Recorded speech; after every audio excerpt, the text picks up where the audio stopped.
Figma, l'enfant prodige qui a su défier les géants de la créativité, rejoint finalement Adobe. Historique, avenir, on décrypte et analyse cette actualité folle ensemble dans Parlons Design.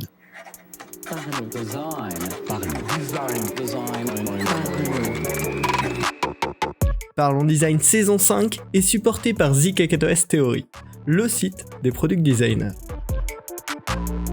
Salut, c'est Romain Bochna, bienvenue dans Parlons Design pour parler d'un sujet qui a énormément excité le monde du design, enfin en tout cas fait parler le monde du design ces derniers jours, le fait que Adobe va racheter Figma pour 20 milliards d'euros.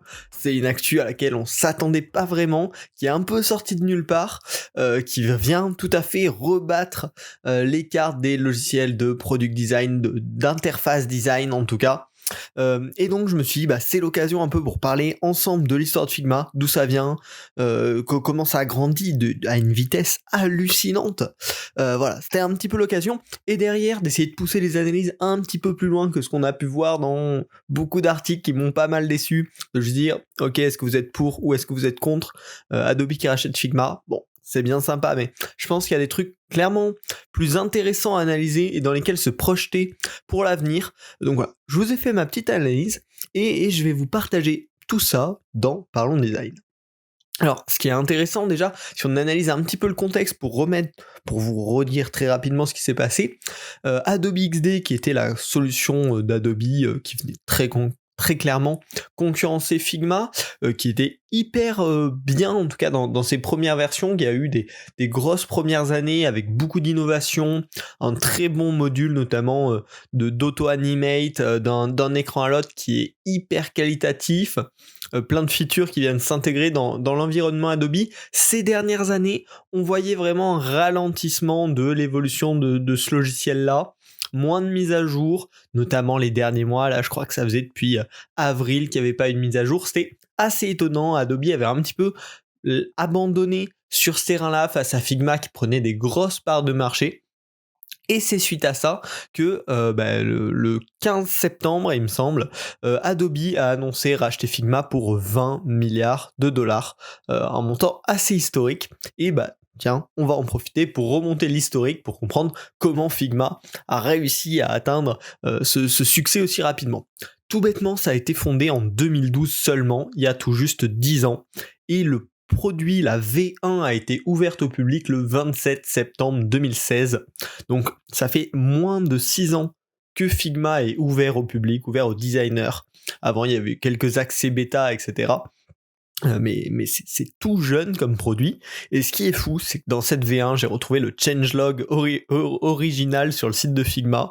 Il y avait déjà l'édition en multiplayer, c'est-à-dire le fait de pouvoir coéditer un document à plusieurs, tous en même temps, de manière synchronisée, ce qui était extrêmement innovant pour l'époque, et par exemple, un sujet sur lequel Adobe XD a pris beaucoup de temps, c'est arrivé, je crois, fin 2021 ou quelque chose comme ça, qui a vraiment eu un énorme pas de géant là-dessus de Figma. À l'époque où c'est sorti, il y avait déjà donc l'application web, l'application Mac et l'application Windows, et il y avait également Figma Mirror qui était disponible sur iOS ce 27 septembre 2016 à la release de Figma 1.0.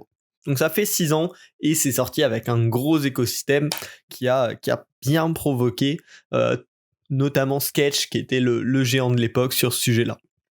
4 ans plus tard, en 2020, c'était évalué à 2 milliards de dollars et le logiciel commençait très largement à se démocratiser, notamment énormément chez les étudiants, chez les freelances, chez les petites entreprises.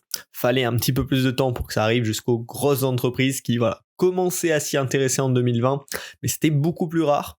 En 2021, ils ont commencé à sauter le pas. Ils ont également sorti FigJam pour venir concurrencer Miro et ces outils-là de whiteboarding. Et depuis le début 2022, c'était vraiment devenu le standard partout, autant dans les petites structures que dans les startups, que dans les scale-up, que dans les grosses boîtes à l'ancienne, on pourrait dire. C'était vraiment l'outil principal de design. Je crois que c'est 70% de part de marché. Il a réussi à complètement écraser Sketch, et Adobe XD a réussi à se faire une petite part, mais qui restait tout de même bien inférieure à celle de Figma au fur et à mesure du temps. Donc on voit vraiment une montée en puissance en 6 ans complètement hallucinante, hein. Et donc c'est là que le 15 septembre 2022, donc on a eu des premiers tweets en fin de matinée disant il paraîtrait que Adobe compte racheter Figma, mais bon ça sortait un petit peu de nulle part, pas des sources hyper connues qui sortaient ça. Et finalement, un tweet de Dylan Field, qui est l'un des cofondateurs de Figma, qui est le CEO de Figma, qui a annoncé sur Twitter, plus avec un blog post complet, que Figma allait être acheté par Adobe pour 20 milliards, dont la moitié en actions et la moitié en cash. Donc c'est un montant énorme, hein. Faut vraiment se dire que 20 milliards, c'est le plus gros achat jamais fait par Adobe. En tout cas, d'après ce qu'on peut lire sur la page Wikipédia qui recense tous ces achats-là, c'est monstrueux si on le compare notamment à la proposition qu'il y a eu autour de Twitter qui évaluait Twitter à 44 milliards, sachant que c'est une proposition déjà un petit peu surévaluée. On voit que 20 milliards pour Figma, c'est hyper important. Pour parler d'un truc très concret, quand Microsoft avait racheté LinkedIn, il l'avait racheté pour 27 milliards il y a quelques années de cela. Donc 20 milliards, c'est vraiment un très très gros montant, surtout pour un logiciel assez spécifique comme ça, dédié à un public particulier, même si c'est un public large.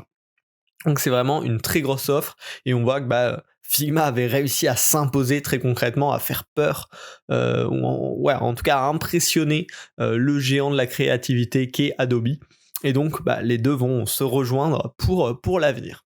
Ce qui ne changera pas dans un premier temps, c'est que normalement Figma devrait rester indépendant. Dylan Field reste le CEO de Figma, qui restera une société nommée Figma, qui continuera à opérer avec les équipes Figma, etc. Mais bien évidemment, il reportera chez Adobe au Chief of Digital, je ne sais plus tout à fait son nom, je ne l'ai pas bien noté. Alors, en tout cas, Figma devrait rester indépendant. Et également, en termes de pricing, ce qui pourrait vous intéresser, mais c'est que Figma ne sera pas compris dans Adobe Creative Cloud. Ça continuera à être un abonnement indépendant au logiciel Figma, FigJam. À voir si ça évolue dans le temps, mais pour l'instant, ça va rester tout à fait indépendant, autant sur le fonctionnement de l'entreprise que sur le pricing. Pour reprendre un petit peu de background sur quels ont été les précédents achats d'Adobe, Photoshop au tout début, c'est pas Adobe qui l'a créé directement, ça fait partie des sociétés qui ont été rachetées assez étonnamment, alors tout début, hein. Mais voilà, Behance, la plateforme de partage de contenu créatif également, ça a été racheté. Récemment, il y a eu Magento aussi qui a été racheté par Adobe pour 1,68 milliard. Globalement ils ont été habitués à faire des acquisitions, notamment de quelques entreprises françaises dans la 3D qui ont continué à évoluer, et donc aujourd'hui Figma c'est vraiment le gros step qui réunit un petit peu les deux géants de la créativité actuels. Alors voilà, ça c'était pour le petit côté histoire, d'où on vient, où on va, qu'est-ce qui s'est passé. Maintenant, qu'est-ce qu'on peut espérer vraiment d'intéressant en allant un petit peu plus en profondeur? Premièrement, côté fonctionnalité, je pense qu'il y a plein de trucs hyper intéressants qu'on peut attendre, là où Adobe est très fort et Figma avait un petit peu des downsides, et on pourrait imaginer une amélioration là-dessus. Le premier point, assez évident, c'est une meilleure intégration de Illustrator, par exemple, des outils 3D d'Adobe, etc. avec Figma. Si on a une simplification d'intégration de nos illustrations Illustrator sur Figma, c'est toujours en plus, c'est toujours bénéf. Et on peut voir notamment dans le communiqué de Adobe qui parlent beaucoup de leurs outils 3D. Donc peut-être aussi simplifier l'import d'une scène 3D dans Figma pour notamment faire du visuel de site web, des choses comme ça. C'est quelque chose en tout cas qui revient beaucoup dans le communiqué de presse d'Adobe. Donc peut-être de meilleures intégrations avec les logiciels Adobe. Le second point qui va probablement beaucoup plus vous intéresser, c'est une meilleure gestion des fontes. Adobe est hyper fort là-dessus, on va dire, depuis le début ça a toujours été un gros sujet. Ils ont toutes les Adobe Fonts et ils ont globalement sur le logiciel de bonne gestion des fontes, là où Figma aujourd'hui est un petit peu galère. On a accès alors bien sûr à toutes les Google Fonts, mais à part ça devient vite compliqué dès qu'on veut importer des fontes externes. Faut quitter Figma, revenir dessus, installer vraiment le fichier sur son ordi, etc. On peut imaginer tout à fait une gestion des Adobe Fonts et une meilleure gestion globale des fontes. Ça peut être très intéressant. Dans la même lignée, je vous en ai parlé en début de podcast, mais Adobe XD était excellent sur les transitions, sur l'auto-animate d'un écran à un autre. Notamment, il savait animer des passes en SVG, des choses comme ça, et c'était hyper fluide, notamment comparé à Figma. Donc on peut espérer que voilà, cette technologie, leur moteur de transition graphique qui était utilisé sur Adobe XD puisse être porté sur Figma, ou en tout cas puisse servir de base à l'amélioration de celui de Figma, pour avoir enfin des transitions un peu plus fluides, un peu plus complètes aussi sur l'ensemble des éléments graphiques qu'on peut avoir. Et ça, ce serait hyper agréable. Toujours dans cette suite-là, on sait que Adobe est plutôt fort dans la gestion, la personnalisation des raccourcis clavier, là où Figma est encore aujourd'hui très américano-centré. Et nous, par exemple, en Europe, il y a plein de raccourcis clavier qu'on peut juste pas faire avec le clavier AZERTY. Donc on peut espérer que voilà, dans une histoire d'harmoniser tous les logiciels autour d'Adobe, qui est voilà, cette personnalisation des raccourcis clavier qui deviennent accessibles dans Figma. Enfin, le dernier point, côté feature en tout cas, qui me semble intéressant et qu'on peut peut-être espérer, c'est que Adobe XD, logiquement, va arriver à une fin et devrait être remplacé par Figma, parce que c'est absolument le même usage. Par contre, sur Adobe XD, notamment en termes d'interaction, on avait des choses hyper intéressantes qu'on n'a toujours pas sur Figma. Donc, par exemple, le déclencheur vocal pour pouvoir prototyper des assistants vocaux, ça on l'a sur XD, pas sur Figma. Donc il y a de grandes chances que ça arrive par nécessité de pouvoir faire transitionner les clients Adobe XD vers Figma, mais également ce qui est interacteur clavier, pouvoir dire quand l'utilisateur sur un proto va appuyer sur Z, ça va faire telle chose, ou quand il va appuyer sur V, ça va faire telle chose. Ça, c'est des choses qu'on n'a pas sur Figma et qu'on a sur Adobe XD. Donc voilà, vraiment dans cette volonté de pouvoir faire migrer les clients Adobe XD vers Figma, ce serait tout à fait logique que ces interacteurs-là arrivent très rapidement. Donc voilà, ça c'est globalement une petite overview, mais je pense tout ce qui en fait va être nécessaire pour faire migrer les clients Adobe XD vers Figma devrait être implémenté, j'imagine relativement sous peu. Alors quand je dis sous peu, c'est sous quelques mois. Et après tout ce qui est moteur de transition graphique, intégration Illustrator & Co, ça c'est plus des espoirs, mais je peux absolument bien évidemment rien vous assurer sur toutes ces idées-là que je partage avec vous. Ensuite, le dernier petit point que je voulais qu'on aborde ensemble, c'est qu'est-ce que ça va impliquer pour Figma. Alors, forcément, une meilleure démocratisation encore plus complète, c'était déjà devenu la référence, mais désormais ça va être la référence absolue, l'outil de product design ultime. Sketch doit pas être très en forme actuellement, ça doit être difficile pour leurs équipes, parce que là, ils se faisaient déjà bouffer par Figma ces dernières années. Et avec ce rachat d'Adobe, ça devrait enfoncer le clou malheureusement pour eux et pour cette solution qui avait aussi ses intérêts et ses avantages. Ce qu'on peut aussi espérer côté Figma, c'est encore plus de plugins complets, des plugins Adobe qui viennent s'intégrer là-dessus, et un écosystème encore plus large et une gestion plus avancée pour les grandes entreprises, parce que Adobe travaille beaucoup pour ces grands comptes-là. Figma tendait à le faire de plus en plus et de mieux en mieux, et donc ça devrait continuer dans cette direction.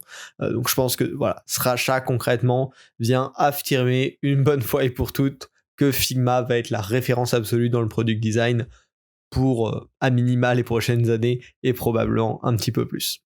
Le dernier point, je vous l'ai dit, pour l'instant ne sera pas inclus dans le pricing de Adobe Creative Cloud, mais peut-être que d'ici quelques années ça évoluera et on pourra avoir un seul abonnement Adobe Creative Cloud avec les logiciels que l'on souhaite, dont Figma dedans, ce qui éviterait d'avoir à payer 2 services distincts. Donc ce serait forcément potentiellement positif. Là, on a vu plein de points positifs, forcément, plein d'espoir qu'on peut avoir pour la suite de Figma là-dessus. On espère que ça les portera dans la bonne direction. Bien évidemment, il y a des risques, et ça a été un petit peu le grand jeu, j'ai eu l'impression, sur Twitter, sur LinkedIn, sur tous les médias. Potentiellement, rejoindre une grosse structure comme ça peut être une perte de vitesse. Figma ont été très très très très forts parce qu'ils allaient extrêmement vite. On avait des mises à jour intéressantes tous les mois, même plus des fois, c'était assez fou. Normalement, vu qu'ils restent indépendants, ils devraient garder le rythme qu'ils ont actuel de delivery, qui rend l'outil assez fou. mais potentiellement sur le long terme, ça pourrait se ralentir en intégrant ce gros mastodonte qui est Adobe, avec les avantages bien évidemment que ça a à côté. On peut aussi avoir peur d'une perte de l'identité indépendante de Figma. Ils ont toujours visuellement cette identité qui est assez unique, qui est assez créative justement, qui se démarque bien, qui est agréable à utiliser. Pour l'instant, ça reste indépendant, donc on devrait garder tout cet univers-là. Mais il y a bien sûr des risques sur le moyen long terme. On dérive plus pour rejoindre l'identité Adobe un peu plus formelle. À voir. Et enfin, la dernière peur à avoir, bien sûr, c'est l'augmentation, ou en tout cas le changement du pricing. Adobe a investi très fort sur cette reprise-là. Forcément, derrière, il y a des enjeux de rentabilité qui peuvent rendre Figma un peu plus cher à l'avenir, à voir, bien sûr, dans les prochains mois. En tout cas, c'était une énorme annonce qui est à suivre de près. Je vous en tiendrai bien sûr au courant dans Parlons Design ou sur les réseaux sociaux, dans la newsletter Partageons Design, etc. Moi, personnellement, qu'est-ce que j'en pense ? Je trouve ça assez un beau clap de succès pour Figma, parce que voilà, en moins de 10 ans après la création, en moins de 6 ans après la release de la V1, être valorisé aussi haut, être monté aussi haut tout en étant indépendant, je trouve ça assez fou. Vraiment, ouais, ça a été assez magistral. Aujourd'hui, c'est aussi normal que derrière, il y ait des évolutions comme ça, que ça vienne se solidifier, entre guillemets, en étant porté par un géant comme Adobe. Et puis, il faudra juste voir l'avenir pour voir comment continue d'évoluer cette super solution, comment aussi Adobe va faire migrer les utilisateurs Adobe XD vers Figma, ou est-ce que Adobe XD va être redirigé justement vers un autre usage, plus prototypage, vocal, clavier, comme on en parlait tout à l'heure. À voir, je pense que ça peut être hyper intéressant. Donc voilà, globalement, j'ai juste envie de voir ce qui va se passer dans les prochains mois, prochaines années pour ces outils-là, et puis de continuer à se faire plaisir là-dessus. Si l'épisode vous a plu, je vous invite bien sûr à vous abonner. C'est un épisode chaque semaine. Et si vous êtes déjà abonné, ne vous inquiétez pas, vous pouvez quand même aider le podcast en le notant sur Apple Podcast ou sur votre plateforme de podcast préférée. Un petit 5 étoiles et un commentaire pour dire pourquoi vous aimez, qu'est-ce que vous aimez dans le podcast. Moi, ça me motive énormément à continuer. Et puis, ça permet aux autres de mieux découvrir le podcast. Donc, c'est vraiment top. J'espère que ça vous a plu. On se retrouve la semaine prochaine pour un nouvel épisode. Salut. Design.